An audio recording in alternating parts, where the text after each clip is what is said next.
Hello and welcome to another edition of the Sofa Sports News Football Show, brought to you by the FNX Network. This evening, I'm joined by the fisherman, Alavi. How's it going, mate? I'm good. How are you? Not too bad, not too bad. A bit tired this week. Don't know what's gotten into me, but what can we do? And we're also joined by the grumpy old git that is Dan DeLuca. Dan, welcome to the show again. How you doing? Grumpy as always. Grumpy as always. Right, we're going to kick off this week's show with the Your View question. We've had a poll running throughout the day, and this week we want to know which of the English Premier League clubs is the best equipped to challenge in this year's Champions League.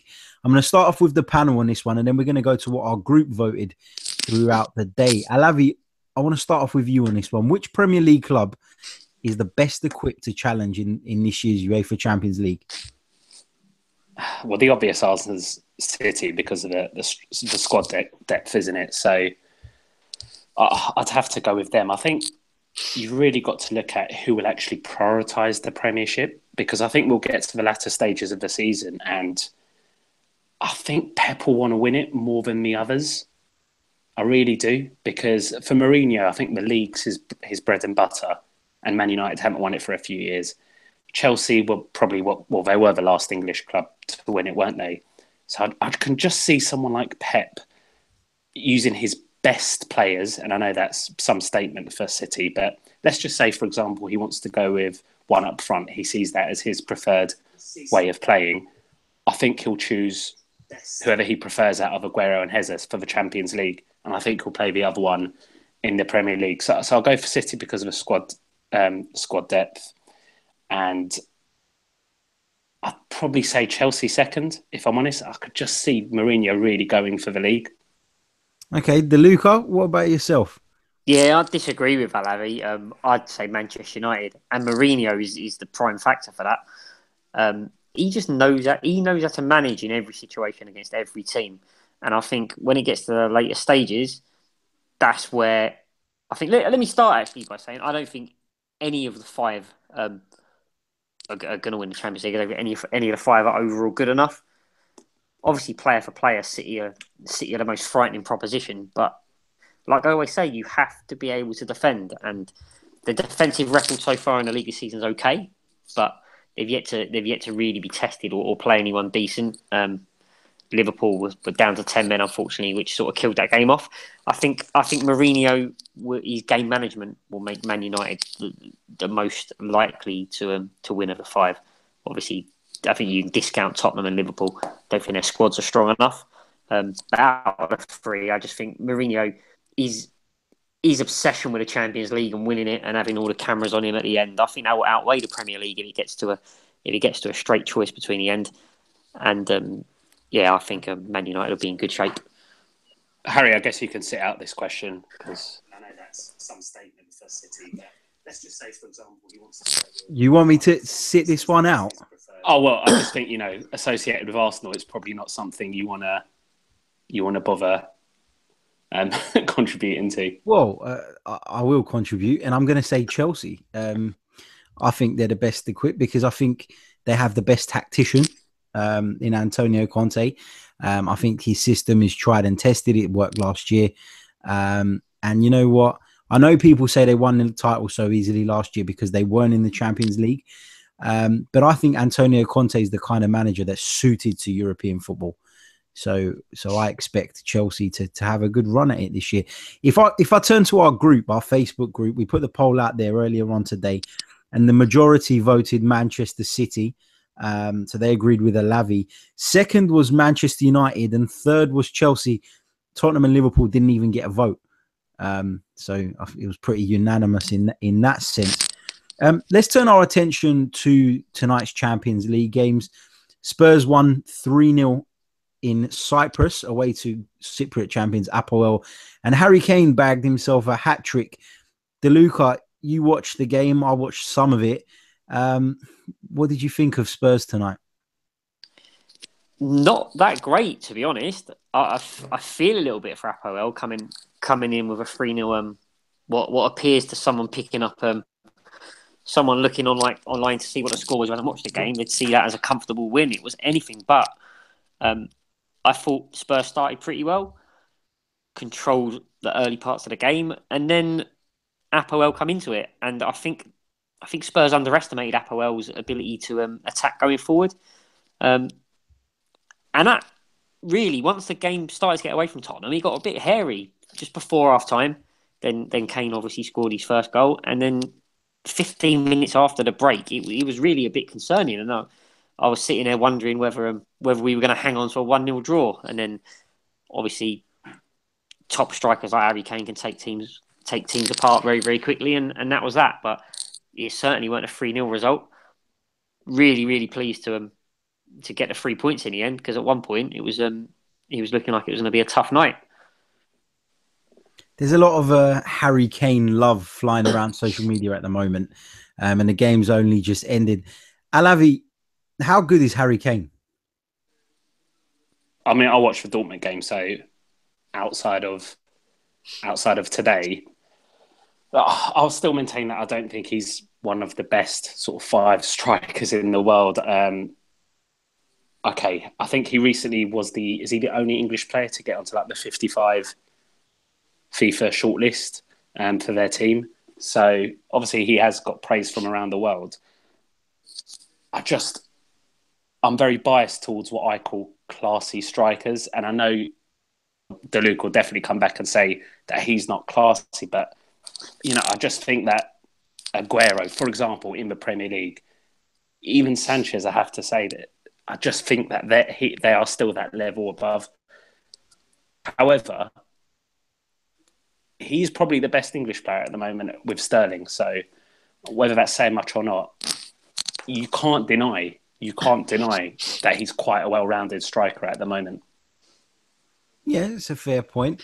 DeLuca, obviously you're a Spurs fan. We know what you're going to say, but how good is Harry Kane? Because look, go on, go for it. Go on. I'm going to take a bit more credit than saying I'm a Spurs fan. So you know what I'm going to say? It's gone beyond who you support now with Harry Kane. We've been having this discussion for like 18 months and we're still having it.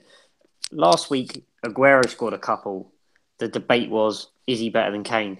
2 days ago, Morata scored a couple. The debate was, is he better than Kane? At what point is someone going to realise what the common denominator is in these debates? Harry Kane is... Do you know what? He's underrated. He's underrated. He could carry Sterling on his back and still score hat-tricks. He's like... It's because he doesn't look eloquent. He doesn't glide like Aguero or a Spanish player. He hasn't got the centre of gravity that is pleasing to watch. But like tonight, he scored left foot, right foot, header. He can score from outside the box, inside the box, and he does it consistently. And whilst he's not the most pleasing striker to look at, if you take Cristiano Ronaldo to one side, if you replaced Harry Kane with any striker in the world in any team, he would score more goals. And I wholeheartedly believe that. Wow, that's a big statement. But Dan, would you put him with your Higuains and your Lewandowskis and your Agueros and Sanchez's? And don't get into that whole, but he's a number 9, he's a number 10, he plays at, a slightly left position. I just don't think he's in that sort of 5-10 yet for me. Yeah, but I mean, what has he got to do to get into that 10? Harry will say he has to go and join another team, which to me is ridiculous. I'm sitting here. How many goals does he have to score? I think the best comparison, I guess, is let's say Lewandowski. In terms of the style of play, that's probably the most likely comparator. Yeah, he's not the same type of player as some of the others. So, what is the difference between the two in terms of output? Because you can look at stats all over the park and what each player does. When it comes to forwards, there's only one thing I'm interested in: is how you score goals. And Harry Kane does that, and he does more. These players like Immobile and Dybala in Serie A, for example, they're just as good in my opinion. They just don't get the recognition. Translation, I think he meant Immobile, and who was the other one?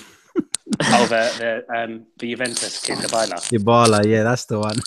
But I mean, there's good players all over the world. All right, there are more good strikers than just the 3 or 4 that flash up on Sky Sports every now and then. All right, I accept that.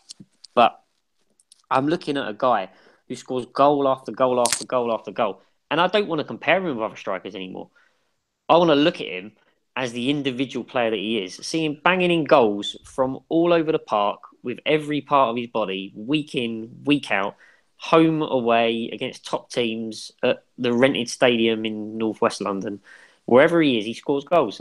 I just think comparing him to other strikers now, it's gone beyond that. I think you've got to accept, as unfashionable as it is for a team who are not necessarily in the world-class bracket to have a world-class player, you put that to one side. There's no one better when it comes to getting the ball and sticking it in a goal. Let me ask you a question. Aguero. If Harry Kane stays at Tottenham for the rest of his career and wins nothing of any significance, and by that I mean the Premier League or a Champions League, then how can you ever compare him with the greats? That's my first point. So when you say about, I'm saying he needs to leave Spurs and move to a better team, I wholeheartedly believe that the best players end up at the best teams. And there's only a few players in history that you can use as an example of the other side to that. The best players always end up at the best teams. Now, for me, when it comes to Harry Kane, I'm not denying that the guy is a good striker. I'm not denying that for one bit. But what really gets on my nerves is when I open up social media and I'm reading things tonight like Harry Kane is a god. Now, Harry Kane has just gone and scored against Apoel. And I'm Cypriot myself, but with all due respect, Apoel are a poor team. The Cypriot League is a poor league. And I'll put your attention to something that you guys were saying last season when Mesut Ozil scored a great goal against Ludogorets. Everyone's first reaction was, but it's against Ludogorets. So why is this situation any different? Do I have to answer that? Yeah. Do I have to answer that? Seriously. This is a serious question on Cyprus Sports News. We're asking for me to defend celebrating Harry Kane scoring a hat-trick in the Champions League. The 9th hat-trick he scored for Spurs. No, not defend celebrating it. Not defend celebrating it. But can you justify people saying the man is a god because he's just scored 3 goals in Cyprus? Do you realise who you were playing tonight? Yeah, I realise we were playing, not the greatest side I've ever seen. They did all right. They make Champions League quarterfinals every now and then, so it's obviously quite an achievement for one half of North London at least. So a little bit of appreciation for the club would be nice, but that's fair enough. If you want to disrespect Apoel like that, I've got no problem with that.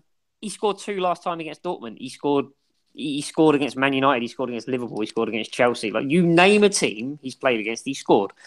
So the fact that someone's calling him a god now tonight is just a continuation. It's just another 3 goals. It's not an isolated performance. Like, it's not like we have to have a pitch invasion because Mesut Ozil's crossed the corner in and someone's headed it in for him. Like, this is a completely different kettle of fish. We're in a different stratosphere of footballer. We're talking about someone who wins games on his own as opposed to slots in a team. Yeah, they're different positions, but it's just a bad example to try and compare him to. I think with Harry Kane now, there's nothing else needs to be said. It's done. If he moves clubs, he will win more trophies. That's a fact. Because Tottenham aren't going to win as many trophies as Real Madrid, Barcelona, Manchester City. That's fine. No problem with that. But as a player, he's done it. He needs to prove nothing else to anyone as a player ever. That's debatable, that one. Let's move on to tonight's other Champions League game between Borussia Dortmund and Real Madrid. That's the second game we're going to be focusing on this evening. I know, Alavi, you watched this one in full. I only saw around about the last half an hour, so I'm going to let you take the lead on this one. And how did that one go? I think it's a bit like the Spurs game, Harry. I don't think 3-1 was a fair reflection. Madrid probably deserved to win just because they were a bit more clinical in front of goal. The Dortmund keeper actually did quite well. Berke, I think his name, he did quite well, to be fair. I think they had like 9-10 chances on goal, Madrid. But the really good ones they took. Bale's goal is worth checking out, by the way. Unbelievable goal. That's another player who went on to a better club and is winning things. So, yeah, unbelievable goal there. Ronaldo got 2, left foot, right foot. So is he a god? Probably. You want to blame like the keeper for the one at the near post, but I don't know. I think you saw it, Harry. He just smacks it so hard. You can't even blame the keeper. I've just seen it now. I've just seen it. You can't blame the keeper, can you? Like, No, you can't say that. like, I think the main thing, boys, is you can see why Dortmund are doing quite well in Germany. They actually, I think they slightly dominated, or they had more of a possession anyway. And I don't know, maybe this won't be such a straightforward. Because I thought, Madrid will just cruise to the Champions League with your usual Barcelona's and possibly Juventus with the main threats. But I don't know, maybe tonight it just looks as though, I don't know if one of the English clubs can do as well as they were doing 10 years ago when they were all getting in the quarterfinals. Even Arsenal, I think, were in there 3 years in a row, Harry, unless I'm mistaken. But I think it showed that the gap is, at least tonight, the gap is reducing between the two big boys in Spain and the rest of the teams. Because I was impressed with Dortmund, I really was. But when you like I text you, when you can bring Asensio and Isco off, it just shows the strength and depth they really do have. It's unbelievable. Yeah, fair enough. I did see that the last Ronaldo goal. I thought Berkey was to blame for that. We saw him get done at his near post twice against Spurs, and I thought he could have done a little bit more there. Again, is it a weakness we've identified in that keeper? Well, not we've identified. I think the whole world's seen it. But is that going to cost Dortmund? I probably won't actually stop just watching that Bale goal. To be honest, I won't bother watching that goal again because the Bale goal was just, oh man, unbelievable. I don't know enough about the Dortmund keeper. We'll have to, someone who watches the Bundesliga a bit more than us. Maybe ask Kiri. Yeah, fair point. Moving on from the Champions League, Gareth Barry made his 633rd Premier League appearance for West Brom at Arsenal on Monday night, setting a new record as he moved ahead of Ryan Giggs on 632. Frank Lampard is in third place with 609. But before we talk about Gareth Barry, just a bit of quick knowledge check in here, guys. Can anyone tell me who was fourth after Lampard? DeLuca. You're a man of trivia. Does it include goalkeepers? Yeah, I was going to say, does it include David James? David James is correct. What about after that? What about after that in fifth? Let's see how good you boys are tonight, how sharp you are. We've done well there, haven't we? Yeah, exactly. Give it a stab in the dark. Is it just Premier League appearances? Or is it does it include like... Stop looking it up on your phone, Alavi. This is my phone. I've only got one. No hands. I don't know. I'm going to tell you. Go on. Right, it's going to be someone random. Like Rooney or Shearer. Or... Give it a wild stab in the dark. Go on. Can you tell us the position or something? Centre midfield. David Batty. No. I'm just going to tell you. It's Gary Speed. 535. And number 6, you'll be even more shocked by. Oh, I know this one because I saw it earlier today because I thought it was a joke. Is it Emil Heskey? It is Emil Heskey, the man. The legend. The Liverpool fan, Dan, who writes for us, he told me it is a joke and I thought, nah. I was going to ask, how have you seen the guy 6th in the list but missed the guy 5th? What way are you reading this list? You got it upside down? Or? No, because Emil Heskey stood out. You remember Emil Heskey in the list? I don't know. Emil Heskey is certainly not memorable in my eyes. Just how much of an achievement is that, what Gareth Barry's done? 633 Premier League appearances. That means he's almost played 17 full seasons. Just how highly does that rank DeLuca? I'm glad you mentioned Emil Heskey, actually, because for me, I'm seeing this Gareth Barry stuff. And my reaction is, so what? Is it really that big a deal? He's kept himself in shape. When I think of Gareth Barry, do you know the first word I think of? I think average. And that might sound harsh, and you might say he's won this and that, but so what? He's played 633 games, which means he started playing when he was 18, and he hasn't got injured, and he's found himself a club, and he's managed to maintain a reasonable level of fitness. Has he pulled up any trees? Not really. Are we going to say, therefore, he's better than Ryan Giggs? No. Is he better than Emil Heskey? Yes. I mean, it's a nice achievement for him to go in the record books and whatever, but I mean, is it that big of a deal anymore? I guess one thing I would say, I suppose, in a day of rotation, perhaps it's slightly more impressive. I guess, where you get players rested. So I'll give him that nod. But I think certain players that play in a certain way, in a certain style, they're more likely to get games now. Whereas someone like, I don't know, Harry Kane, then if Harry Kane stayed in the Premier League forever, he might get, when he gets a little bit older, or Wayne Rooney, he'll start getting rotated around with other strikers and whatever. So, yeah, I mean, it's a good achievement, but ultimately, is it that impressive? Really, is it a bit of an overreaction? He's not going to live long in our memories, is he? He did win. We did win the league. To be fair, I think he was a bit unlucky in terms of England because, I mean, one thing you ought to give to him is that he was versatile. He could play left back. He played centre mid, and you'd probably say left back and centre mid for a long period were the two positions England had covered, weren't they? I mean, you weren't going to get ahead of Ashley Cole. Do you not feel he got more caps because he was left-footed though, and there was a clear shortage of left-footed players? Maybe. Yeah, that's a fair assessment. But like I said to you earlier in the day, I think he at times showed more technique than a Henderson or a Nolan, but I don't think we can compare him to your Scholeses of the world.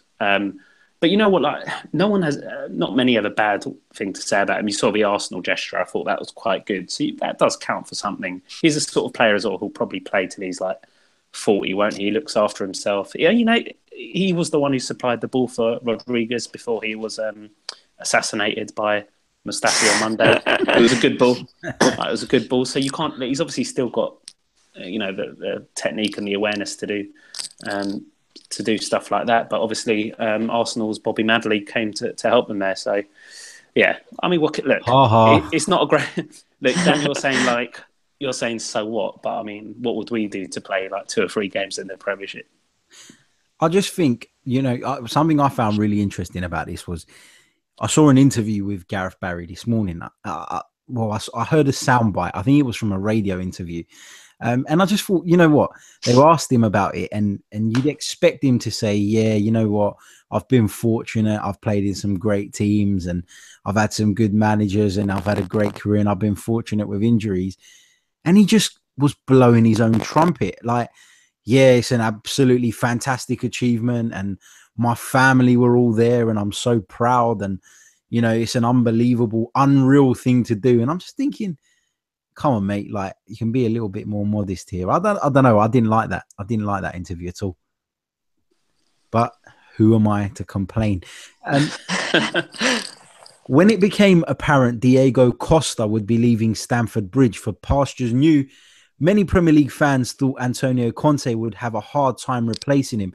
But Alvaro Morata has hit the ground running, bagging 6 Premier League goals in as many games. A great start, but Diego's influence on that Chelsea side was huge and of great significance. Has Morata done enough to persuade you boys that he can fill those size 11 shoes?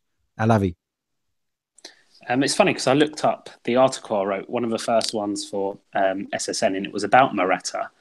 And was that he, despite being a sort of an aerial presence and 6'2", and gives you the opportunity to lump balls to him when you need and get crosses in, his actual real strength is his technique, running in from the wing. Like, he scored a perfect hat-trick over the weekend. His clinical finishing, his skill to drift in from the left particularly. So he's probably got that over Costa, because Costa didn't pick up the ball too many times and beat 2 players and finish it. What he probably doesn't have is that whole bully mentality. And I do think that there could be the odd time, I know Stoke's the big common one, but with a lot of teams in the Premiership, there could be the odd time where he can't do what Costa did. So I do think he needs more time. He is class, don't get me wrong. Whether he'll score quite as many goals in his first season, probably not. I think that they could have done with both, to be honest. He's going to settle in quite well because he's got the Spanish lads there and everyone's praising him. But we'll see what his character's about when the goals dry up. And with Costa, you always felt if he didn't score, he would add something else. And that's maybe what you can't say about Morata just yet.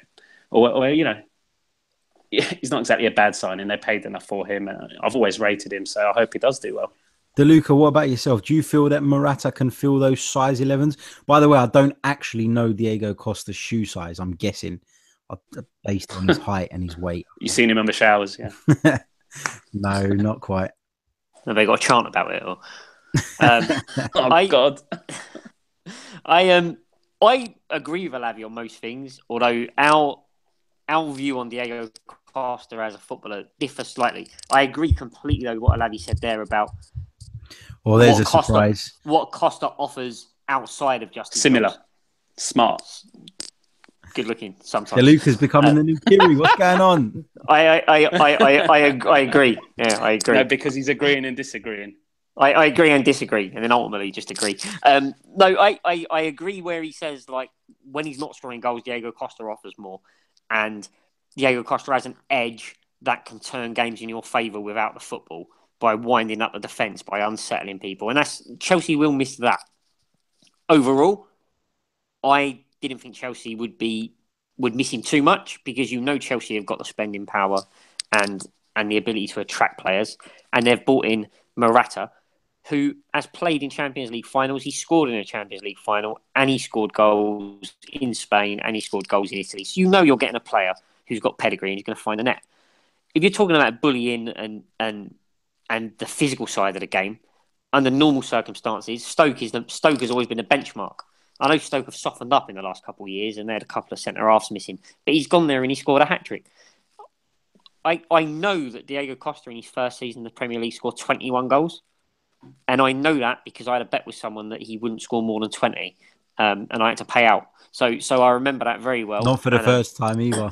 It won't be the last time either. But if I can keep balancing the books, we'll be all right. Did I tell you I was banned from betting with Ladbrokes? No, how did that happen? They didn't want your house repossessed. I was banned. We won't get like sued from Ladbrokes. The Ladbrokes listening? Don't worry about Ladbrokes. They got no Ladbrokes. They've had enough of my money, so I wouldn't worry. So Ladbrokes, they turn over £250 million a year profit, but they've restricted me from betting. So my betting cap is £8. That's all I can bet with Ladbrokes. That is my total exposure allowed on Ladbrokes, because I won £900 in a month. Do you know that's the first place I ever took, Harry? Is it? True. Yeah. Romantic. So I'm sure the CEO of Ladbrokes is absolutely reeling, because I won a couple of bets. Absolutely. Have you tweeted that, Dan? Have you tweeted that? Because they usually respond to stuff like that. I have tweeted it. Yeah, I'll probably give him a free bet or something. A free, yeah, or maybe like up it to £8.50, or give me something to work with. Unbelievable. So Morata is it's a good signing. I might have an £8 bet on him to score 20 a season. See what that pays. But look, Chelsea are going to do all right. I think they'll do well in the Champions League to a degree, as in they'll comfortably get out of their group. They'll probably win their first knockout game, and then they'll come against one of the bigger sides, and we'll see how they get on. But in terms of Morata replacing Costa, goal for goal, he'll do it. Morale in the dressing room, you mentioned it, Harry, how he had a positive influence. You've still got to remember the season when he had a negative influence and the impact that had on Chelsea, and eventually got the manager thrown out. Interesting that Mourinho lost a battle 2 years ago with Costa, but this time Conte's won it, which is quite surprising, because you'd have Mourinho down as someone who'd come out on top in them sort of disputes. But Conte is a man who never ceases to amaze me. Has any of you realised that Antonio Conte has had the most obvious hair transplant? Of course. Time. I mean, do you know what? It didn't even cross my mind. It didn't even cross my mind. And then I saw a picture of him playing for Juve, and the geezer was bald. And all of a sudden, he's got this perfect mop of hair on his head. Unbelievable. That's what money can do for you, I guess. Harry, who would you rather line up against tomorrow? So, Arsenal are playing Chelsea. I'd probably rather line up against Morata, but I'm saying that because he didn't do anything against us the other week. And Diego Costa had this knack of getting in our faces, and that's the one thing that Arsenal have shown that they can't deal with in recent years. Well, not the one thing. We can't deal with many things, but he's always managed to wind us up. He had a pretty good record against Arsenal, and so from an Arsenal point of view, I'm going to say I'd rather line up against Alvaro Morata. As a neutral, who would you rather watch? Oh, Morata, any day. Diego Costa for me doesn't play. You were saying about Kane. He's not elegant. It doesn't look classy. That's how Costa looks for me. Like, Costa is the most un-Spanish stroke Brazilian Spanish stroke Brazilian player you've ever come across. And I think you'll be surprised how good technically he actually is if you step no, away I'm not. from step away from some of his antics. But that's like Kane as well. If you look at Kane's actual technique, it's phenomenal. He just doesn't look it. It's like Rooney. Like Rooney, at times he displayed the same. Even Crouch had a decent first touch, but it's the way they do it is a little bit different. Yeah. Like Morata just sort of effortlessly glides past people, a bit like Messi. Whilst Morata, your Ronaldo's it's just a little bit more machine-like, but it's still class. It's still technique. Just looks different. The thing with Diego Costa, his movement off the ball, is as good as any striker I've seen in England ever. Yeah, which is really, really high praise for a guy who I can't stand, and I'm glad he's gone, and I've got to watch him week in, week out. But his movement was brilliant, and his edge was helpful in some cases. The only striker that I can think of that could probably lead the line on his own better in Europe will probably be Cavani at the moment. For me, Cavani's movement is unreal. I think he makes some brilliant runs and finds himself in good positions. And if he was a bit more of a better finisher, he could be top striker in Europe. Just while we're on Cavani, I know we discussed him last week and we spoke about the whole bust up with Neymar over the penalties and the free kicks. What do you guys make of the reports this week? And they are only reports. I have to stress that's been completely denied, Harry. Everyone's come out today and denied it. Yeah. Well, I don't know. There's no smoke without fire. So I think when you have a player like Neymar who is earning so much more, like double what Cavani is, then I think a lot of other players have just got the hump, apparently. That's like, I know one, what's his name, went to Juventus. You can probably tell me. I've forgotten his name. And apparently that was because of Neymar. So what was this story then? Where did this come from? That the hierarchy at PSG offered Cavani. So my understanding of it is that Cavani has a clause in his contract that if he scores more than 30 goals in a season, he gets a €1 million bonus.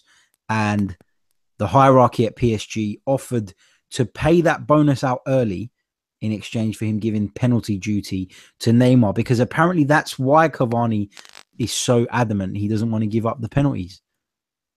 What do you make of that, boys? It just sounds a bit childish to me. It's don't know what's true, though, do we? First of all, it's a really easy story for a disruptive journalist to write.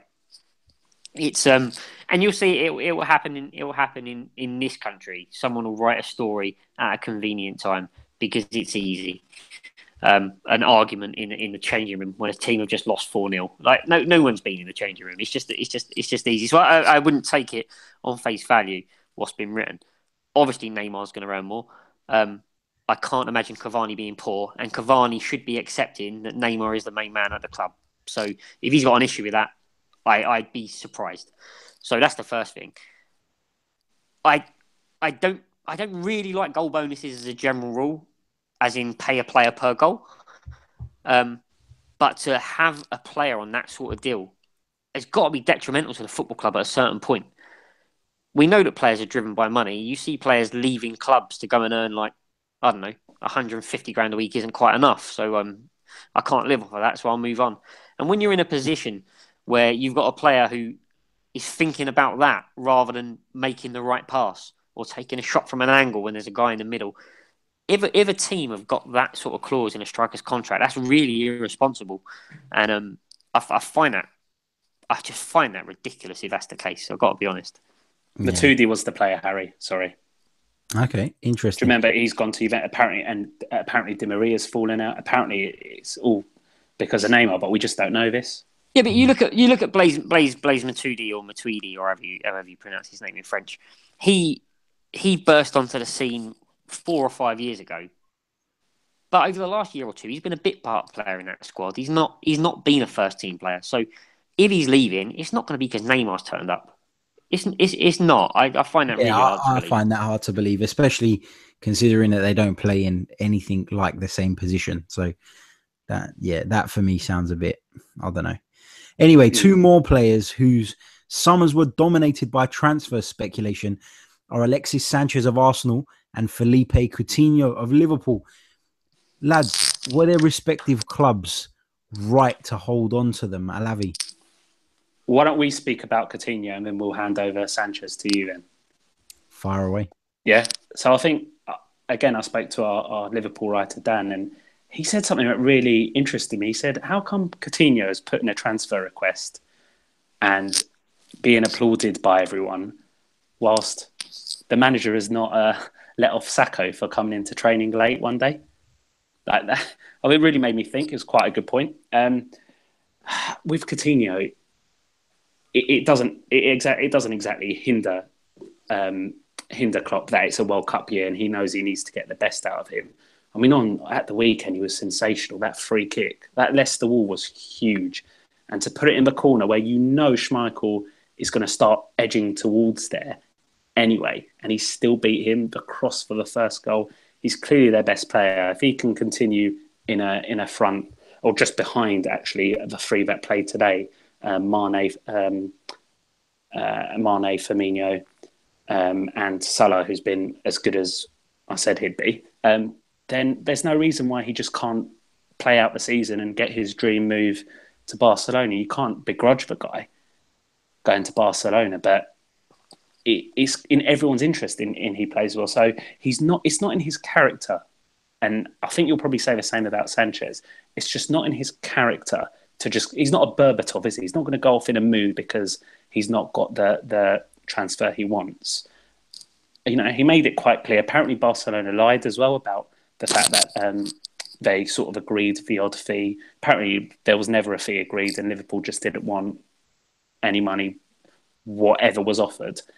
So, you know, that's what I make of Coutinho. And I think he'll have a good season because, like I said, time and time again, on his day, he's as good as anyone in the Premiership. He just lacks that consistency. But seeing him as a number 10, being able to dictate with those three in front of him and the two behind him holding, you know, I hope he does have a good season because he's class.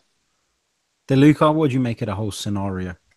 Yeah, I said the Liverpool fan who was on, it must have been 6 weeks ago now, probably, Andy. And I said to him on that pod, I believe that players can be made to stay and still knuckle down and put in a good season. And Coutinho will do that. I did say that I thought Liverpool should have sold him, and I stand by that. And that's only because I think Liverpool are so weak in other areas of the squad.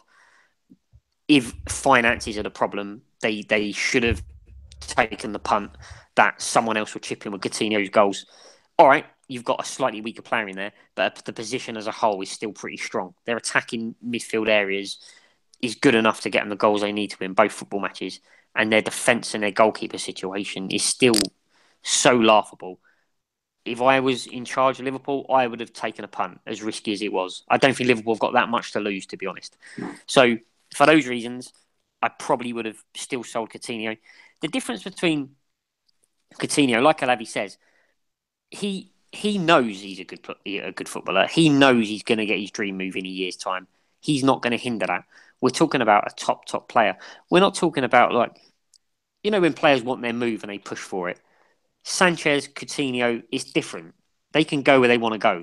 These are top class players. It's not like Berahino, where he's going to sulk and then he's going to disappear and never get his move. It's not like Odion Agalo, where, you know, he wants to go to Man United, then suddenly he's going to China. Next thing you know, he's disappeared off the face of the earth. I don't even know where he plays now. Actually, he's vanished. We're not talking about that level of player. So keeping him is fine for the clubs. I don't think it's bad for the player. It's no big deal. It just delays the start of their moves to their next club. But I think the Sanchez and Coutinho situations are different. I think Arsenal needed to keep hold of Sanchez a lot more than Liverpool needed to keep hold of Coutinho. I think Liverpool could have coped without Coutinho and invested the money. I think if Arsenal sold Sanchez to a Premier League rival instead of a foreign rival, that would have been a lot more detrimental to the club. Yeah. But I mean, you can't blame Coutinho, can you? Because he's watching like Mingale parry the ball to. Of course you can't blame him. I mean, just either parry it over the bar or to your left. Don't parry it into Jamie Vardy. And I guess the other thing is, Dan, how much before the Sanchez thing? How many teams in the Premiership have sold their best player and gone on to bigger and better things? You know, you try and keep them for as long as you can. Yeah, I agree, but by the same token, teams like, and it'll happen like this season. There'll be a few players will leave Spurs at the end of this season. That's a fact, and everyone will start celebrating an exodus, or Spurs fans will start crying, or whichever way round it is. But there'll be a DVD. Just like no team improves massively if they sell their best player, I don't think teams collapse either as much as people say. It's like, I don't know, like you mentioned Berbatov. Spurs got rid of Berbatov. Next season, they were better. They got rid of Modric. Next season, they were better. They got rid of Bale. Next season, they were better. It will be the same this time. Southampton, they get their squad ripped away every single year. I've not seen them in a relegation fight yet. They'll still survive. So I think a lot is made when a player leaves. If I agree, if history tells us if you get rid of your best player and you replace him with 6, 7, 8 other players, that doesn't necessarily work. It didn't happen at Tottenham. It didn't really happen at Liverpool. Everton are struggling now massively as well. Yep. So that's not going to work. But for Liverpool, we're not talking about needing that level of investment. For Liverpool, I'm talking about 2 centre-halves and a goalkeeper. So I take both sides of the argument. I would have sold him on. Fair play. I think Arsenal's situation is slightly different. And like you said, DeLuca, losing Sanchez would have been an absolute disaster for Arsenal. And I'm not going to lie, I was sitting there on deadline day and I was sweating and I was biting my nails and I was glued to the TV. I was glued to Twitter because I knew what a big deal it would be if we lost Alexis Sanchez. The fact is, Alexis Sanchez is single-handedly responsible for most of the good attacking work that Arsenal do. And it has been for the last 2-3 seasons now. So, losing him would have been a disaster. And I felt like the way the Arsenal fans feel about the club at the moment and the board, they had to make this statement. They had to show that football comes ahead of the books. They had to show it this summer. And ultimately, they ended up making a profit. But I don't care about that because we've kept Sanchez. And I know I don't rate him as highly, but we've also kept Ozil. We've kept our 2 best players. And that is what matters. People will point to Arsenal's books and say, Arsenal made a profit. Well, if I told you that we paid £30 million for Sead Kolasinac, you'd say that was a bargain, especially in nowadays market. Well, we didn't. So that's probably partly why we made a profit, because one of our significant signings came in on a free, and that's a great bit of business. At the end of the day, Arsenal needed to keep him, and we've done it. I don't think there's any more to be said on the matter. Sanchez didn't force his way out. Happy days. He's been respectful all along, in my opinion. So happy for him to stay. He wasn't great on Monday, was he? Or is that because their expectations are quite high? He has had the odd strop as well, to be fair. He has had the odd. Do you know what? But he had the odd strop like 2 years ago. Do you remember that? Do you remember that time, guys, when William Gallas lost his shit at Birmingham and started kicking the when they drew 2-2? Yeah, when we threw away the title, basically. That is knowledge, that. Right? That reaction from William Gallas was condemned by the whole footballing world. I loved it. I saw a player that cared about losing. It does not bother me one bit when my players get upset about a defeat. It does not bother me in the slightest. I thought he was annoyed about the injury. Or was that a different game? No. He was annoyed because we threw away a lead. Okay, but there was a major injury in that game. That game, we needed to win it to be in the title race, and we messed it up. And William Gallas went nuts and had a strop, partly because of the injury to Eduardo and partly because of the fact that we'd capitulated and thrown away our title. And I think, if I'm not mistaken, Manuel Almunia had a nightmare in that game, which contributed to that. But there's nothing wrong with players throwing the odd strop here and there. And I think last season, all the media focus was on Arsene Wenger and how they were going to wind up the Arsenal fans more to want him out, to want his head. And that's exactly what they do when Sanchez throws a strop. They try and blow the whole thing out of proportion and make an issue of something that really is a non-issue. So, speaking of blowing things out of proportion, how are you throwing away a title at the end of February? How does that work? Come on, it was February. That's not throwing away the title, surely. You get those moments in a season where you know this is a defining moment, February. And they do come in February for Arsenal, because I feel that every time we come out of the Champions League and we get embarrassed, that's the end of us. So that you get those season-defining moments. You could have a season-defining moment in October. You know, if you come back from 2-0 down and win a game 3-2, and then you kick on from there, that can be a season-defining moment. So I've got no objection to things like that anyway. I think also, wasn't it like a last-minute penalty or something? So it was the way it happened as well. It was a game we really, really should have won, and ultimately we didn't. So, you know, you expect your players to agitated and wound up, and I don't think there's anything wrong with that at all. Mate, I threw a strop when I lost my gloves at Power League, so I mean, mistakes are a bit higher. How annoying is that when you go home from football and you've lost one glove? Not both of them, one. I'll just refuse to play if it's cold or I've lost my gloves. Oh, sorry, mate. Game's off. Alavi, do you want to update us on what happened in sunny Spain this weekend? Yeah, really, Seville won today. Just as we covered Madrid as well. Seville won today, and Mr. Ben Yedder scored a hat trick. And I remember Spurs didn't want to pay $5 million for him back in 2014. So well done, great transfer, Mr. Levy. Madrid made hard work of the team that I call the Alavis. They ended up, I can't remember. No, it was 2-1. That was it. I should have written this down. It was 2-1, and Mr. Ceballos came up with both goals. So sort of a strength in depth I was speaking about earlier, boys. You know, how many people outside of us have heard of a striker like, or a player like Ceballos? Not many, but he's gone and scored 2 for Madrid and they've won the game. Barcelona won 3-0. Catalan derby, sort of having that normal edge that the derbies do. And the game I watched in full was Atletico and Seville, where Diego Costa's men sort of exercising some of their early season demons with a convincing win, 2-0. Griezmann, Coca, Carrasco, all the usual, Correa, all the usual sort of players playing really well for Atletico Madrid in a game that essentially they dominated and they were going to win from the first minute. It does show the level, I think, though, because those two teams you could argue are third, fourth, maybe fifth, and Madrid, and you see the same starting lineups. Whilst with Madrid and Barcelona, they've just got that squad rotation that the other 2, 3, 4 teams around there, maybe Bilbao as well, they just can't afford. So is it going to be an interesting one in Spain, especially with the TV money a bit more equal? But I don't know if it's the same with you, Harry, but I just can't, talk about Serie A. Unfortunately, I just can't see anyone breaking that too, or with you, I guess, just Juventus. What about Atletico take on Chelsea this week in the Champions League at the Wanda Metropolitano, their new stadium?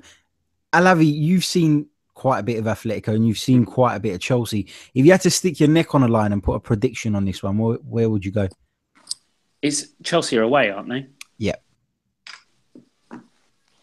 Oh, bloody hell.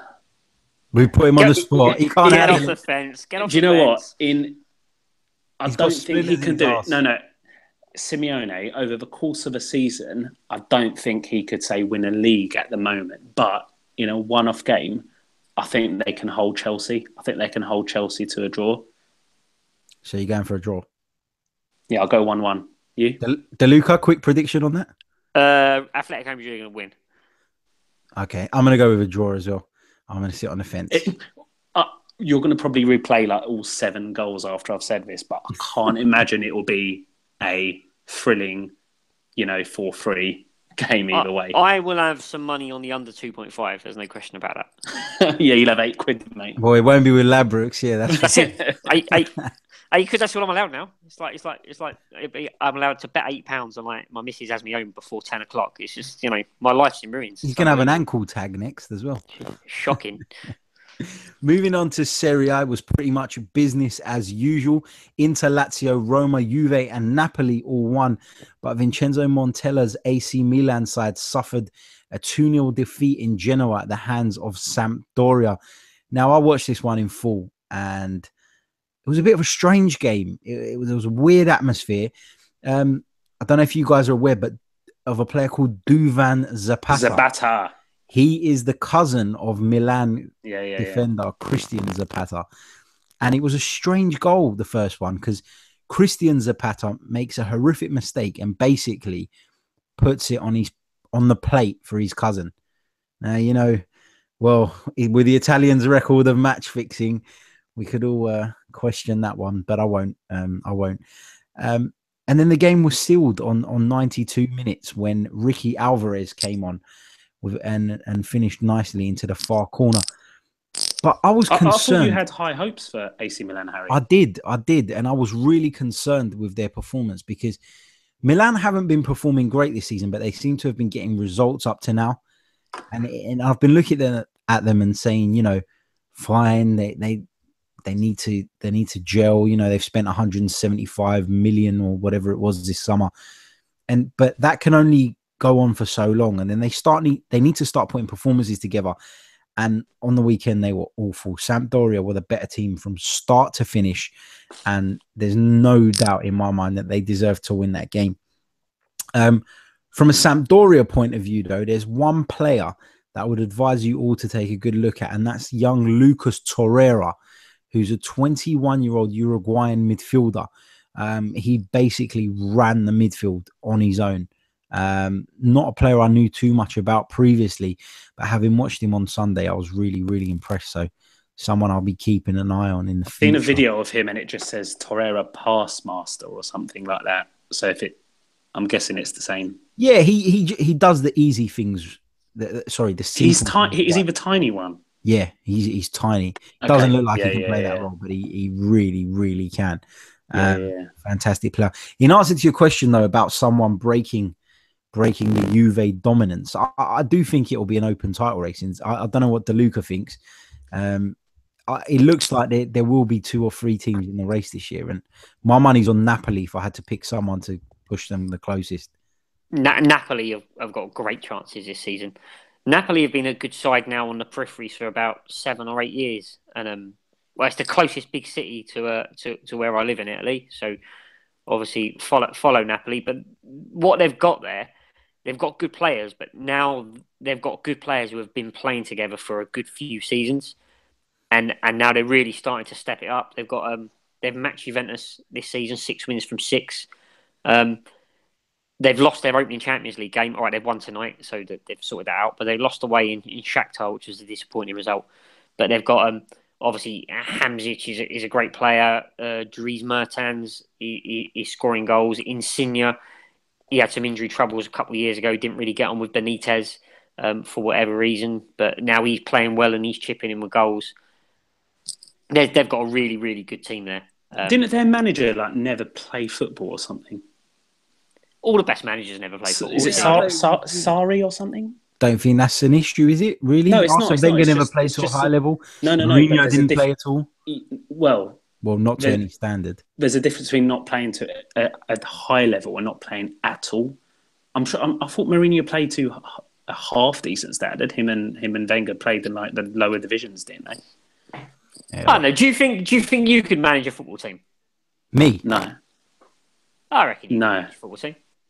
Alavi couldn't manage a football team. No way. No, because I'm modest. Like someone who answers yes, like Harry, is obviously can't because they've not thought about the question and gone, yeah, all right. Good. You know what? Let's set up an online game on Football Manager and put your money where your mouth is. I couldn't manage a football team because I'd be too I'd have I'd try and get Stoke to play like Barcelona, and then I'd end up in my conference. Did Mark Hughes try and do that? It didn't work out too well for him.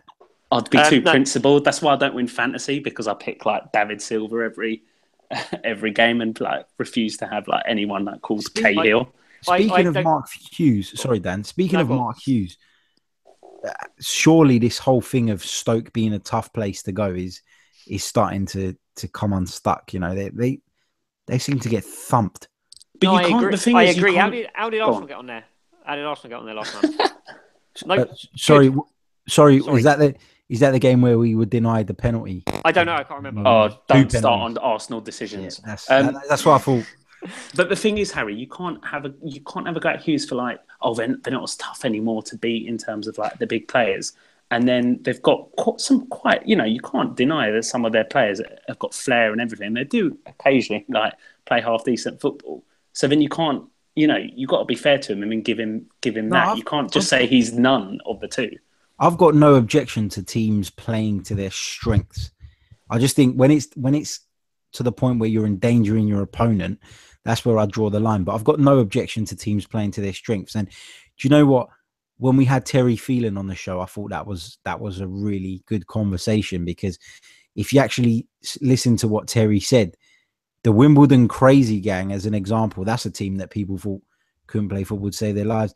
There was actually a system to what they were doing. There was actually a method to it. It wasn't just lump the ball forward. They'd put the ball into channels. They'd play certain types of passes, and they'd try and expose certain areas of the pitch. So there's nothing wrong with playing to your strengths. And I'm not, but where my issue is with Mark Hughes is that he gets into a job and he initially does quite well, and then he just stagnates, and then he's gone. And that time's coming for me at Stoke. So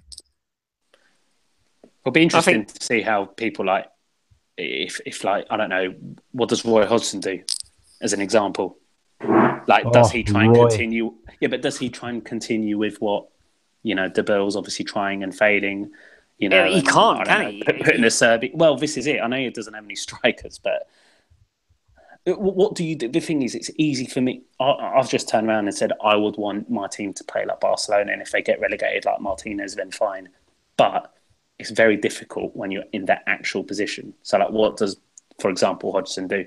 Well, why? Look, this is what frustrates me. Why can't football managers play in different ways? It's not like Wimbledon's time where you went for a whole season and you used a squad of 16, 15, 14 different players. Now you've got squads of 40 players on the books. Why can't you try and play in one way and then a different opponent turns up, or you need a few points and play a different way? Because Roy Hodgson has got 0 strikers. They're trying to look at free agents like Ricky Lambert. So my point is, he may be forced to play a sort of way that Harry Simu at the Emirates and me at home, and maybe you at Wat Halango, that is awful to watch. But if they survive, they survive. Yeah, and I've got no issue with that. Honestly got no issue with that. Guys, this week sees the return of our football teaser. This is a tough one, and it was actually sent to me earlier on in the day by Kiri, who's a regular on the Sofa Sports News podcast. And I actually struggled with this one. But what we're going to do this time is we're going to put a different one out to our fans. And this one is for you two to answer on the spot now. And let's see if you can do it. Right. Did you see my phone like that? Did you get it? I got it, but it took me about 8 minutes, and I stumbled across one of the answers. But you could have asked us at the beginning. I could have thought about it during the show. Believe me, Harry can do a lot in 8 minutes, so I wouldn't worry about it. I stumbled across one of the answers just because my trail of thought went a little bit off the rails. But here we go. Can you name the 5 Spanish players to score Premier League hat-tricks? And guys, this show can't go on all night, so get on with it. And you can answer this between you. Well, obviously there was one. Morata? Yeah, there you go. One. Is Costa Spanish this week? He is. 2. Has he changed back again? What about someone like Reyes? Nope. Ooh. Torres, surely. Yes, Torres. Torres has scored a hat-trick. Ding. I don't know. Cazorla? Not Cazorla. Cazorla. Yep. Cazorla is one. Yep. That's 4. How many have we got? You've got 4. Ask the listeners how many is there? their question. Ask the listeners their questions while we think about how many. The listener question is going to go on Facebook, boys. Oh, Bellboy, how many is there? 4 or 5? 5, I said. 5. Don't you listen? I can't remember who we've said now. I feel like I'm always repeating myself with Alavi. Who did he play for? Oh, is that too obvious? Don't tell us that yet. No, come on, man. So you've got Morata, Torres, Cazorla, and Costa. That's the 4 you've got. There's one more missing. Did you get it? I got it, but I can't tell you how I got it, because if I told you, you wouldn't believe me. Clock's ticking. I'll give you a clue. Don't give us a penalties. Jordi Gomez. Yes. Yeah. He's got it. Yeah, that was it. Yeah, but that was an obvious clue. Yeah. I haven't even started playing yet. What I mean? Jordi Gomez. That was an obvious clue. Jordi Gomez. And the only reason, the way I got to it was exactly that. I thought about who took penalties. Yeah. The good thing about recording like on YouTube is you can't cheat because you see the finger going on the phone. Yeah, exactly. He went to Sunderland and was absolutely useless because he was decent at Wigan, wasn't he? Yeah, well, decent is a strong word, but yeah, he was all right. It was a poor team, wasn't it? So he was bound to stand out, I suppose. Guys, that brings us to the end of this edition of the Sofa Sports News Show, brought to you by the FNX Network. You can subscribe to us here on YouTube, or you can subscribe to our podcast on the Apple Podcast app, or we're available on SoundCloud and, of course, the FNX Network. We've got a Facebook group, Sofa Sports News, and a Facebook page, again, Sofa Sports News. If you want to follow us on Twitter, it's at Sofa Sports News _. Alavi, pleasure to have you with us again, no sir. problem. And I could manage a team. Jordi Gomez, knowledge like that. Are you having a laugh? You can't teach that. You was pretty quick off the mark, I've got to say. But I did have to guide you there. DeLuca, thank you for joining us once again. No worries. Just before I leave you for another week, in Serie A, when we were talking about Serie A, I wanted to give a shout out to Benevento, which is my home team. Did they not get battered this week? Yeah, so this is their first season in Serie A. Last season was their first season in Serie B, and they were promoted. Their first season in Serie A, they've played 6, lost 6, scored 1, and conceded 16. So keep up the good work, lads. That's an impressive effort. Forza Stragini, good stuff. Oh yes, guys, that's it. Take care. Cheers, Harry. See you later, Dan. Cheers.